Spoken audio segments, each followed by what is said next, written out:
Hello everyone, thank you for watching this presentation on Burpee Welcome Home Gardens. My name is Ryan Weinkoop and I'm the coordinator of Indiana Operation Military Kids.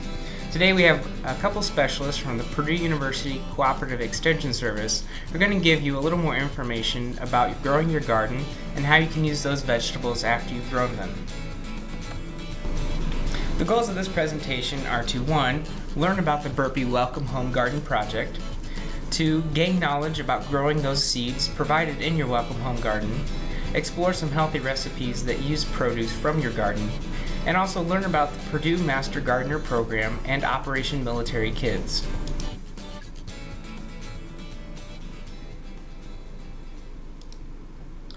So what is the Welcome Home Garden? The Welcome Home Garden was created by the Burpee Seed Company, and every year they donate over 1 million seed packets to various organizations which serve veterans, military families, and those who support veterans and military families. Indiana 4-H and Operation Military Kids is lucky enough to receive over 1,000 of these gardens each year to distribute to Indiana's veterans and service members who have returned or recently returned home, and also their families and communities that support them. Each packet contains 3 flowers and 9 vegetables, along with recipes that you can use with the produce that you create. These packets are free to this population, so any veterans or returning service members or recently returned service members can request their Welcome Home Garden for free at the link that you see on your screen. What are the benefits of the Welcome Home Garden?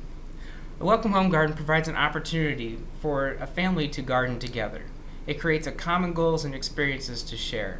It allows an opportunity to bond again after reintegration of a loved one, and it's also a healthy hobby. You can save money by growing your own produce.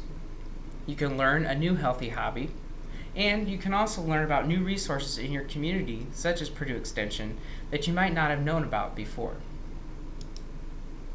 So, let's learn about our Welcome Home Garden. Hi, I'm Rosie Lerner. I'm a consumer horticulture specialist here at Purdue, and I'd like to talk a little bit about how to grow the seeds that came in your Burpee Welcome Home Garden packet. So let's go ahead and get growing. Anyone can develop a green thumb as long as you're willing to invest a little bit of time, patience, and of course the elbow grease has to come with it too. So good planning is really essential to helping you be more successful.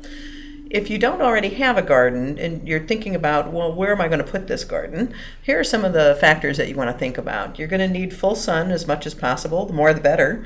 If you have just partial sun, you can make do, but the more sun you have, the better. So away from trees and shrubs. You'd also would like to have well-drained soil and, of course, be close to a source of water. And if you have a choice, you want to be on reasonably level land. Certainly avoid the low spots if you don't have level land. And what if you don't have very much space? Well, you'd be amazed at how much you can grow in a small amount of space. So you don't have to grow all of the seeds that came in all of those seed packets. You can grow a few plants of each if that's all you have space for. And there are some techniques that can help you stretch the space that you have available. So we'll talk a little bit about things like raised beds and container gardens, and of course there's also community gardens as well. So some techniques that you can do within your own garden would be to plant in very wide bands rather than single rows with lots of space in between them. Some people used to call that square foot gardening, and there's sort of a registered trademark program that's called that. But really, it doesn't have to be that exact a science. So you can also interplant fast and slow growing crops together. So the idea there is that by the time you harvest the fast growing crops, the slow growing crops will have more space available for them. You can look for varieties that are dwarf or compact plants that don't take up as much space. And something that works really well for the small home garden is to replace your earlier crops with those that can do well in summer or even for a fall harvest. Raised beds are really a great tool for dealing with perhaps soil that doesn't drain very well. They tend to be less compacted. You can put in lots of soil amendments in a fairly confined space, so the maintenance is a little bit easier, and you don't walk on these beds. You work from outside of the bed, and so It doesn't compact as much. They warm up, they dry out a little bit faster in spring, so you can usually plant earlier. And you can raise the bed to a level that's easier for you to access, especially if you have some back problems or other issues that might be enhanced by raising the level of the garden up to something that you can use. So you can also garden in containers. So maybe you don't have any garden plot space, but you have a patio or a balcony, a deck, something like that, or even a windowsill. You can grow some things in containers that still allow you to grow both flowers and vegetables. Well, there's lots of different kinds of containers that you could use. Just about anything can be used. It's really limited only by your imagination. But the most important factor about your containers is that you must have the ability for excess water to drain out of the bottom of the container. So if it's a plastic container that doesn't have holes, you might be able to drill the holes, or a wooden box or something like that.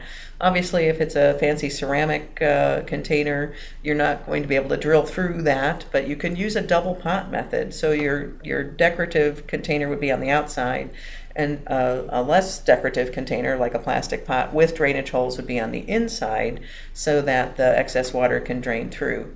And then maybe put a brick or something, or a rock or something in the bottom, so that that water has a place to get away. Community gardening is another great idea for people who would like a little more space than what they have at home. There are many community gardens now in just about every area I can think of. There's a place where you could rent a plot, get together with folks from the community and share your space and perhaps some resources. Some community gardeners share their tools and certainly their knowledge, and sometimes they share their harvest as well. So it can be a great social activity as well as a great way to grow some more crops. Now, talking about the crops that you've gotten, you can talk about plants that you grow in the garden as being either cool season crops or warm season crops. And that has to do with not only the air temperature, but also the temperature of the soil. So cool season crops, as you might guess, enjoy the cooler part of the growing season. And many of these can be planted just as soon as your soil is dry enough to work in spring. And many of these can also be planted again for a fall harvest, and so you would plant those in late summer. And we do have a bulletin that you can refer to for planting dates for various parts of Indiana. Here's some ideas for cool season crops, things like broccoli and Brussels sprouts and cabbage. In particular, you got lettuce and spinach and radishes in your Welcome Home packets. Warm season crops are very frost susceptible, and so you have to wait until not only the soils have warmed, but also the danger of frost has passed. For central Indiana, we usually think about this being right around Mother's Day, so early to mid-May in much of the state. In southern Indiana, perhaps a little bit earlier in April. And this map shows you when the average last frost date is around the state. So in some areas, you might really be able to plant warm season crops as early April some years. Other years, it's a little bit slower to warm up. So you kind of have to go with what Mother Nature tells you to do. So here's some suggestions for warm season crops, and in particular, you got cucumbers, peppers, tomatoes, and squash in your Welcome Home packets.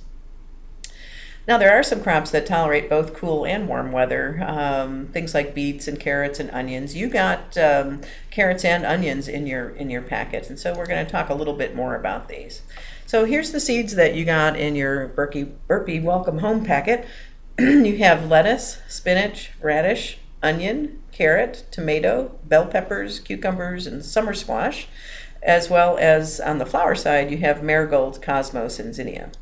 So let's talk a little bit about each one of these very briefly. Lettuce is a cool season crop. Black-seeded Simpson is the variety name, and this is a leaf lettuce, a loose leaf lettuce type. You can plant this seed directly into the garden, or you can grow it in containers. It takes about 45 days to harvest your first cutting from seed, which brings up a point that with spinach, and lettuce. You can cut a little bit at a time, or you can cut the entire plant. Now, these cool season plants, and in particular lettuce and spinach, they get very bitter, and they also will bolt or go to seed in hot weather. So as the weather starts getting too warm in spring, and usually it's sometime in June it'll get too warm for these, you're going to remove these from the garden completely. And then you could replant again for a fall harvest if you have some seed left over, or if you missed planting for the earlier cool season in spring. Spinach, you got Bloomsdale Longstanding. This is, again, another cool season crop that you can either plant directly into the garden or grow in containers. It'll take about 40 to 48 days to harvest from seed. And of course, those number of days to harvest will vary quite a bit with what the weather is doing. So if it tends to be a warmer season, it may go a little bit faster. If it's a cool season, it'll take a few more extra days. Again, you can cut a little bit at a time with the spinach, or you can harvest the entire plant and remove this from the garden when the weather gets hot. Again, you can also plant spinach for a fall harvest. Radish is another cool season crop. You actually harvest the swollen root out of the soil to eat. And radish is one that grows very quickly. Again, you can plant these directly in the garden or grow them in containers. 24 days to harvest from seed. And you want to grow these fast. You want to make sure they have enough water, but you don't want to overwater the garden, because if the soil remains saturated, the roots will tend to rot. You want to grow these fast. You want to harvest them while they're very young. They get very hot and bitter and a little bit woody, a little tough, if you leave them in the garden too long. So grow them fast, harvest them when they're still young, and absolutely get them out of the garden when the weather gets hot, because they get very bitter very quickly. And again, you can plant these again for a fall harvest. One thing I might mention, particularly with lettuce, spinach, and radishes, is you don't have to plant all of your seeds at once. You could plant a few each week or two, so that you have a succession of harvests coming that spreads out your harvest season a little bit until the weather gets hot. Onion is a kind of a big group. There's lots of different kinds of onions around. You got in your packet a variety called evergreen, which is a bunching or scallion type of onion that's grown for what a lot of people call green onions. So this grows reasonably quickly, except onion seed is very slow to germinate. So it is a cool season crop, but it may take a little bit more patience. The seeds are tiny and they're very slow. So you might find you'll have better luck if you grow these in containers rather than directly in the garden. It generally takes about 60 days to harvest the green onions when you grow them from seed. You can also plant them for a fall harvest. Seed really would be helped by putting a little bit of light mulch over the seeds when you plant them. So you could do this with, if you have compost, you can either buy finished compost at the garden center, or if you're composting at home, you can use your finished compost. There's also a product called vermiculite that you could get at the garden center. It provides a little bit of a nice easy environment for the young seedlings to push through as they emerge out of the soil. So it keeps the soil from getting compacted and crusted over. So it may speed your germination along. Another crop that came in your packet is carrot, and the variety name is Danvers 126 Half Long. The half long refers to it being a little bit of a shorter, stubbier carrot, but that's good because we tend to have tough soils in Indiana. And so although if you're growing in containers, that's less of an issue. Another cool season crop, but carrots can grow into the early summer. So you can plant your seed directly in the garden or grow in containers. But again, carrot is a little bit of a slow seed to germinate, and another one that benefits from that little bit of light mulch with compost or vermiculite over the seeds, and might be a really good option for growing in containers or raised beds rather than in a heavy garden soil. Tomato steak sandwich is another variety of vegetable that came in your packet. Now, tomato is a warm season crop, so again, you're going to wait until around Mother's Day or so, maybe a little bit earlier if you're in southern Indiana. It usually works best to grow tomatoes as transplants first and then move plants out into the garden. But you could start the seeds directly in the soil outside, but you lose that head start that you would get by using transplants. So ideally, you would start the seeds indoors in containers about 7 weeks or so before you're going to plant those transplants outside. And then you would move the plants into your garden permanently after the danger of frost is passed for your area. It's going to take a little bit longer on tomatoes to get to a harvest. Usually on this variety, about 70 days to your first harvest of a ripe red tomato. And that's using transplants. So you see what I mean about why you might want to start the seeds inside first. It gets you a nice head start on that growing season.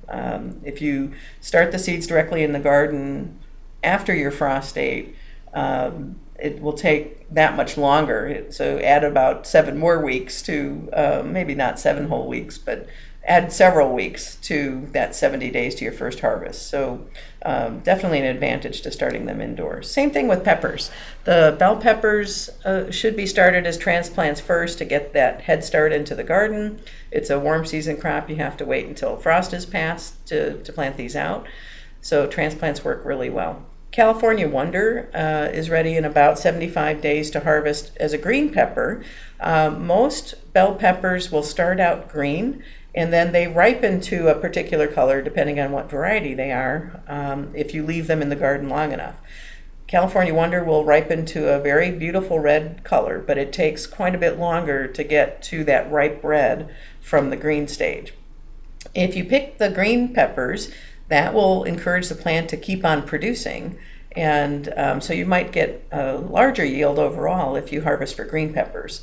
But if you want the red peppers, you just need to leave them on the plant longer, several more weeks, and that tends to signal the plant to slow down production, so you don't get quite as many fruits if you leave them on to ripen to red. So you could leave some plants that you harvest green and have some plants that you harvest for red. Cucumber Bush Champion is another variety that came in your packet. Another warm season crop. Cucumbers could be directly sown into the garden. They don't take quite as long to produce transplants and to develop into a productive plant. So if you're going to start these for transplants, you could start them about 4 weeks before your planting outside date, and then transplant them outdoors. Or you could just go ahead and plant them out in the garden after the danger of frost is passed. They're going to start producing a little bit earlier than the tomatoes and peppers did, about 55 days or so to your first harvest. So, and cucumbers are going to be something that you're going to want to keep picked quite frequently. They will tend to get too big very quickly, and when they get too big and mature, they get very seedy inside. So the young, tender cucumbers are what you're trying to harvest before they get really seedy. So keep them picked quite frequently. Summer squash, same idea. You're going to pick these when they're very young and tender and not allow them to get really big into those great big zucchini blimps, and that way they won't get so seedy and tough. Again, it's a warm season crop, so you have to wait until the frost-free date. You can grow these as transplants or sow them directly in the garden. Zucchini tends to get very large. The Burpee Ford hook takes up a fair amount of space, and but it's very productive, and you'll likely have plenty of zucchini to share with your friends and neighbors. About 57 days or so to your first harvest from transplants, and I can't emphasize enough that you want to keep both the cucumbers and the zucchini picked quite frequently. You did get a few flowers in your seed packet, and it's fine to intermix these in your same garden where you have your vegetable crops. You can have a mixed garden, or if you have a different area or different containers that you want to put these in, that's fine too. The zinnia is a warm season annual flowers. It means it produces flowers all summer long, right up until killing frost in the fall. The Burpeeana Giants Mix is a pretty tall plant. It gets up to be about 2 feet tall. The flowers are quite large, and you got a mix of colors in your seed packet. So you'll just have to wait and see what they produce as they develop. You could start these as transplants as well, about 4 weeks before your frost-free date, or you could just plant them directly out in the garden. Again, you'd have to wait until the frost-free date to plant them out. Same thing with marigolds. Burpee's Best Mix gets, it's a shorter plant, reaches only about a foot or so tall. Same principle as the zinnias. You can start them indoors to transplant later, about 4 weeks before your frost-free date. or you can just put them directly out in the garden. And like the zinnias, these will flower all summer long until killing frost in the fall. And lastly, we have Cosmos, Bright Lights Mix. These plants get quite a bit taller. They're about 3 feet tall. Otherwise, they're grown very similar to the zinnia and the marigold. You can grow them as transplants or sow them directly in the garden. If you're going to start them ahead, about 4 weeks before your frost-free date. And again, these will flower all summer until frost. If you'd like more information about gardening, Purdue Extension has quite a few different extension publications, and we've listed a few of them here. Come and visit our website to find out lots more about gardening, for vegetable gardening, flowers, trees and shrubs, and all sorts of aspects about your garden. Hi, my name is Melissa Malding. I'm the Director of Purdue Extension Nutrition Education Programs here at Purdue University. And I'm here to talk to you a little bit today about what you can do with those fabulous fruits of your labor as you grow the seeds that we've provided. I just wanted to tell you just a little bit about the program that I work for. We're called Nutrition Education Programs. Within those two programs, there are a couple of smaller programs that we facilitate through the umbrella of nutrition education. SNAP Ed and FNEP. So SNAP Ed is the Supplemental Nutrition Assistance Program Education Division, and FNEP is the Expanded Food and Nutrition Education Program. Both of these programs, like I said, under the umbrella of Purdue Extension Nutrition Education Programs, help individuals to improve their knowledge and behavior in the areas of healthy lifestyles and resource management. Our programs work with both adults and youth audiences. You can see a few pictures here of my actual staff doing some of the things that they do best. We provide home and group lessons for adults. So you might meet with some of our staff in your home individually to work on some recipes, to work on some resource budgeting sorts of activities. We work in a variety of specific areas targeted towards a healthy lifestyle. So areas like diet quality, food safety, food security, resource management, and physical activity. So not only do we work with parents and single adults and senior adults, but we also work with school-age youth. So in schools and after-school programs that are eligible for our program, we help our students to improve their understanding of their knowledge of food and nutrition and physical activity. So if you'd like to participate in some of our lessons, either as an adult or you're interested for your child's school, we'd love to get in contact with you. I've provided you a few methods for that. One easy way is to call our 800 line there, 1-888-EXT-INFO. And you just want to ask for your specific county and the Family Nutrition Program assistant in your county. If you would rather check on the web, I've provided you a web link there that will talk to you a little bit about our program, the nutrition education programs, as well as provide you with a search box. You can just type in your county there and it will bring up all of the extension staff in that particular county and how to get in contact with them. So if you give the county office a call, they'll know how to hook you up with our Family Nutrition Program assistants there in the office. So now that you have a little bit of an understanding about what our program does, I'd like to shed a little light for you. Maybe you're unsure what to do with some of these produce items that you now have thanks to the seeds. So in your packet, I know that you had seeds for tomatoes, cucumbers, salad greens that included spinach and lettuce, as well as zucchini. And these are items that I'm sure Rosie has already told you work very well in Indiana Garden. So I would anticipate you having bumper crops of these particular items. So I wanted to provide you with a variety of recipes in addition to the recipes that are provided in your seed packet. You might find these recipes a little simpler, a little tastier than some of the options that were provided in your seed packet.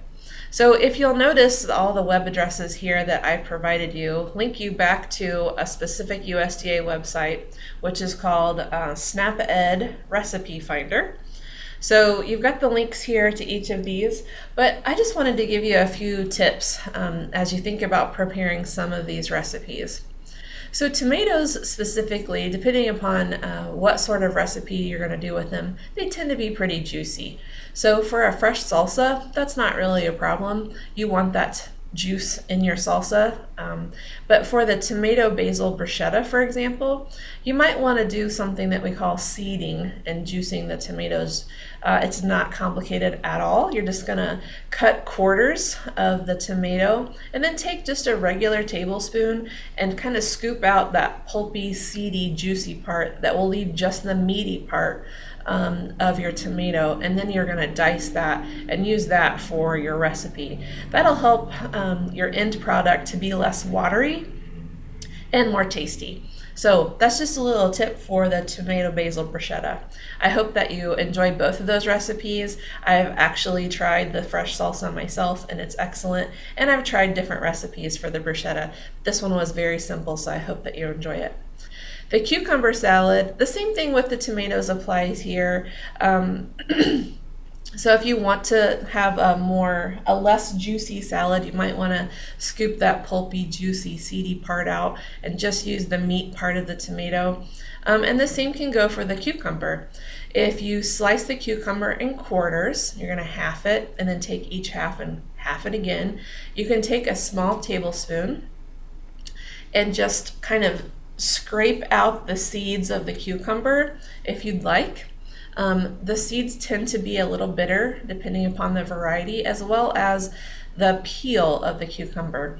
Now, just as a caution, if you can handle that little bit of a bitter taste in the peel, there's great nutrient quality in the peel of that cucumber. So if you can manage it, it's going to add a lot more color to your recipe, and it's going to add a lot more nutrient value to your end product if you can manage to keep that green peel there on your cucumber. Just make sure it's very well scrubbed and washed, as we would with any of our produce, prior to adding them to your recipe. Now, another thing with this cucumber and tomato salad, you'll notice it indicates rice or couscous. Couscous might be something that you're unfamiliar with. It's just a very, very small pasta. So if you're scared to use couscous, you could use any sort of pasta that you have laying around. Elbow macaroni, spiral pasta, any of those sorts of things would work in this recipe. But what's kind of neat about couscous, now, like I said, you can find that just anywhere in the pasta aisle in your grocery store. It might just not be something you're used to looking for. But this particular pasta, it's so small that it cooks and cools very quickly. So if you're thinking of heading out to a local cookout or barbecue and you're trying to throw something together real quick, couscous is a great friend to speedy recipes. So it cooks in just a matter of minutes, and then it's easily cooled down very quickly for those cold salads like this cucumber and tomato salad. So hopefully you'll give couscous a try. It's something that kids usually like because it looks so unique in comparison to other pastas that they're accustomed to. So be brave, give it a try. Now, this salad greens, the spinach salad that we've provided here with apples and raisins, you might not like apples and raisins. You might like strawberries and mandarin oranges. That'd be just fine too. This is a very versatile recipe. So you can switch it up and switch out ingredients as much as you like. Be flexible. You can be your own Iron Chef here. So you're just going to make sure that your spinach is very well washed, and as well as any apples that you might be using or strawberries that you might be including in the salad. And feel free just to get creative. If you're not a huge fan of the dressing, try your favorite other bottled dressing recipe. Maybe a balsamic vinegar would be good with it. Just do what feels right to you and what you know that your family will enjoy. Okay, zucchini. In the early summer, zucchini in Indiana is very plentiful. So I wanted to provide you a couple of different recipes. One is a Midwest favorite, zucchini bread. Everyone tends to like that one. Quick breads are great for the family because they're an easy way for you to provide breakfast, and I'll tell you why. So quick breads, you could make, let's say you have a huge bowl of those zucchini that you're growing and you just don't know what to do with them. So if you shred all that zucchini up to include in your zucchini bread here, you can make as many loaves as you want. If you have a little bit of freezer space, use an approved freezer type bag, a zipper type bag. Those quick breads will last in the freezer for a good 3 to 4 months before there's any loss of quality to the bread. So that's easy. One Saturday morning, if you wanted to make 4 to 6 loaves of this stuff with your bumper crop of zucchini and throw them in the freezer in a nice freezer bag, you'll have lots of options for breakfast in the future when you're on the run and you're not sure how to get the kids off to school real quick with a hearty breakfast. You can provide them a piece of that zucchini bread that you planned ahead and prepared for last summer. Another recipe that I have here for you is zucchini au gratin. This again is one of those recipes that you can get creative and flexible with. If Parmesan cheese is too expensive, maybe at your grocery store, feel free to grab mozzarella or cheddar or Colby Jack.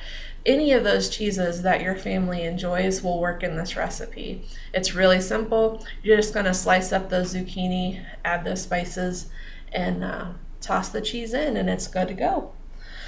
So I hope that you enjoy the fruits of your labor with these recipes and that they're simple and easy enough for you to try. If you again have any questions whatsoever about what to do with your produce or how to prepare these foods, we'd love to talk to you at Purdue Extension Nutrition Education Programs. And I'd just like to remind you to give us a call at your local county Purdue Extension office. Thank you. Hello, my name is John Orick, and I'm the Purdue Master Gardener State Coordinator, and I'm based here on the West Lafayette campus of Purdue University in the Department of Horticulture and Landscape Architecture. I'm here today to tell you a little bit about the Purdue Master Gardener program, and we're just let you know that we're just happy, just thrilled to be involved with the Operation Military Kids Welcome Home Garden. The Purdue Master Gardener program is actually a training program for volunteers. We train gardening enthusiasts in horticulture to assist Purdue Extension with consumer horticulture education in communities. So essentially, the Purdue Master Gardener program educates and organizes and empowers citizens to help others learn how to grow horticulture crops and to learn more about gardening.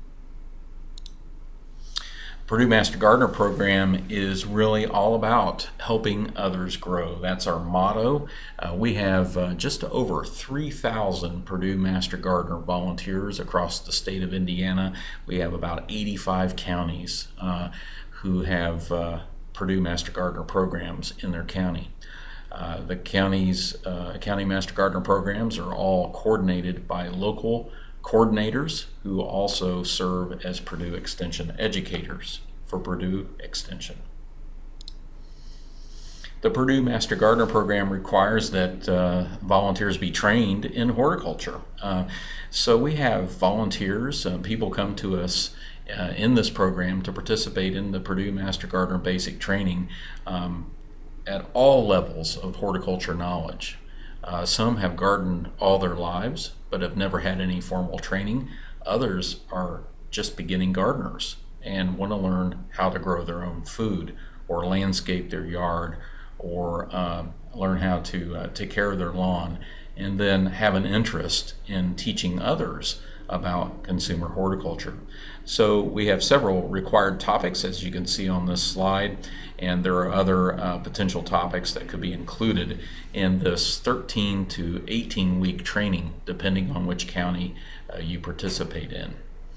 There's also a local fee and materials that are included, a handbook, for example, that would be included with your fee to participate in the Purdue Master Gardener basic training. During that training, you will participate in hands-on activities as well as presentation style teaching within that training, and you'll get to interact with others who share your interest in gardening. Purdue Master Gardener program offers a certification as part of the program, and Purdue Master Gardener interns complete the basic training offered through their Purdue Extension office, and then they have to pass an exam at 70% or above, and they become Purdue Master Gardener interns. Purdue Master Gardener interns then become certified as Purdue Master Gardeners after completing at least 35 volunteer hours, giving back to the community in the area of consumer horticulture education. These hours are all approved by a local coordinator. There are also advanced Master Gardener levels, and we encourage folks to continue to be involved in the program on an annual basis, and by contributing 25 additional hours of volunteer service and 10 hours of educational training, they can move to the next level, which is Advanced Master Gardener. Purdue Master Gardeners assist with the consumer horticulture education needs in communities in several different ways. They answer gardening questions. For example, we have a plant info to go booth at the Indiana State Fair and also at the Flower and Patio Show in Indianapolis, and where Master Gardener volunteers help answer horticulture and gardening questions from the general public. They diagnose plant problems in extension offices, and they get training to learn how to do that. They staff information booths at county fairs. They have demonstration gardens. They teach gardening classes. They write newsletters and news releases that are instructional in the area of gardening and home horticulture. They help with youth instruction. They do some beautification with an educational twist, and they work with youth day camps, and they also host gardening information fairs. So they are involved in our communities in many different ways. In fact, since about 2002, Purdue Master Gardeners have contributed over 900,000 volunteer hours doing activities such as these, and contributing to the need for horticulture education in our communities throughout the state of Indiana. Advanced training is also offered each year for Master Gardeners through gardening seminars, garden tours, and conferences. We even have a Purdue Master Gardener State Conference each year, and as well as advanced trainings to keep them up to date on their horticultural knowledge. As well, we've recently just began to train Purdue Master Gardeners to be better leaders in their Master Gardener associations, and as they organize and work with others to complete gardening projects in their community, garden education projects in their community, and as they lead in other areas of their lives. The bottom line is that Purdue Master Gardeners have fun. They take tours. They love to gather in social gatherings centered around gardening and gardening education. They love to interact with each other and learn from each other, and of course, trade plants. If you're interested and would like more information about the Purdue Master Gardener program, you can visit the Purdue Master Gardener website at the URL on the screen, or you can also contact your local Purdue Extension office. On behalf of the Purdue Master Gardener program and the Department of Horticulture and Landscape Architecture, I want to thank you for your involvement in the OMK Welcome Home Garden, and we just hope that you learn more about gardening through this presentation and enjoy growing your own food and plants. Thank you. And I'll give you a quick background about Operation Military Kids. My name is Ryan Weinkoop, and I'm the coordinator of Indiana Operation Military Kids. And we're the ones who received the seeds from Burpee to help distribute to our military families and veterans in Indiana. Operation Military Kids is a nationwide project. It's funded by a partnership from the Army National Guard and Army Reserve, and our programming and everything else is conducted in collaboration with Purdue University Cooperative Extension Service. So that's why we're located within the Indiana 4-H program. And the Department of Defense and Army Guard, Army Reserve chose Cooperative Extension Service because we do have a presence in all 92 counties in Indiana, but also every county in the nation has a presence of the Cooperative Extension Service and 4-H. It provides us opportunities for geographically dispersed military youth to connect with each other and gain resources that they might not otherwise have because there are no active installations near them or they don't live on an installation. So we've done a number of different activities in Indiana throughout the past few years to help bring the geographically dispersed military youth together, but also to give them some life skills that they can use to help navigate the deployment cycle. So we've done some activities with Healthy Living. We host a camp every year at the Dunes Learning Center in Chesterton for military youth. We have a mobile tech lab which has laptops and iPads and video cameras that we can take around the state for military families to record videos to send to their loved one, or communities can make cards to send to deployed service members. We also use these to teach kids to tell their story about being a military kid. We offer science, technology, engineering, and math opportunities. So you can see here in the bottom picture, there's two young men playing with a robot kit, and they made a door alarm out of a robot kit. And we teach some leadership development skills, lots of other 4-H type development skills. We use those for military kids as well. And you can learn more by visiting the website at operationmilitarykids.org. So thank you very much for listening to this presentation. If you're interested in learning more about gardening or nutrition or anything else that Purdue Extension has to offer, I would encourage you to visit your county office. Every county has an extension office with educators there ready to help you out and answer your questions. And you can click the link on the page here to find the location of your office and to get a contact there. And if you're interested in receiving one of the Burpee Welcome Home Gardens, you can click the link there on the screen, and we will distribute those on a first-come, first-served basis. So thank you for watching this presentation, and happy gardening.